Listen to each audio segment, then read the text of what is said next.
Hi friends, അങ്ങനെ നാട്ടിലെത്തിയ ആദ്യത്തെ ഞായറാഴ്ച ഫ്രണ്ട്സിന്റെ കൂടെ കറങ്ങാനായിട്ട് ഞങ്ങൾ വണ്ടി എടുത്തിറങ്ങി. അപ്പൊ ഞാൻ ഇവരെ പരിചയപ്പെടുത്തി തരാം. ഫ്രണ്ടിൽ ഇരിക്കുന്ന ജംഷീദ്, ബാക്കിൽ ഇരിക്കുന്നത് അൽഫാസ്. ഇനിയും കുറച്ച് പേരും കൂടെ ഉള്ളതുകൊണ്ട് ഇവര് കാറിലും നമ്മൾ നമ്മുടെ ഈ കൊച്ചു ബൈക്കിലുമാണ് പോകുന്നത്. അങ്ങനെ ബൈക്ക് എടുത്ത് നമ്മൾ ഇറങ്ങിയത് ഞാൻ പണ്ട് സ്കൂളിലേക്ക് പോയിരുന്ന വഴിയിലൂടെ ആയിരുന്നു. പോകുന്ന വഴിയിൽ മൊത്തം നേനിനോട് പഴയ നൊസ്റ്റാൾജിയ കഥകളൊക്കെ പറഞ്ഞ് ഞാൻ നല്ല രീതിയിൽ വെറുപ്പിച്ചിട്ടുണ്ടായിരുന്നു. അങ്ങനെ ഞങ്ങളുടെ സ്കൂളെത്തി അവിടെ കുറച്ചു നേരം നിർത്തിയിട്ട് നേനിന് കുറച്ച് കഥകളൊക്കെ പറഞ്ഞു കൊടുത്തിട്ടാണ് അവിടെ നിന്ന് യാത്രയായത്.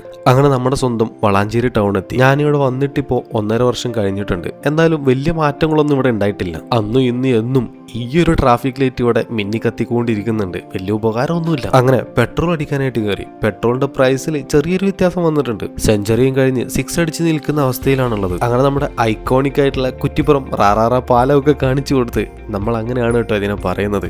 നേനുവിന് വെള്ളമില്ലാത്ത പുഴയും കൂടെ കാണിച്ചു കൊടുത്തപ്പോഴേക്കും നമ്മുടെ ഫ്രണ്ട്സും കൂടെ കൂടിയിട്ടുണ്ടായിരുന്നു. അങ്ങനെ അവർ നമ്മളെ എത്തിച്ചത് ഈ അടുത്ത് വളരെയധികം ഹിറ്റായിട്ടുള്ള കർമ്മ റോഡ് എന്ന് പറയുന്ന സ്ഥലത്താണ്.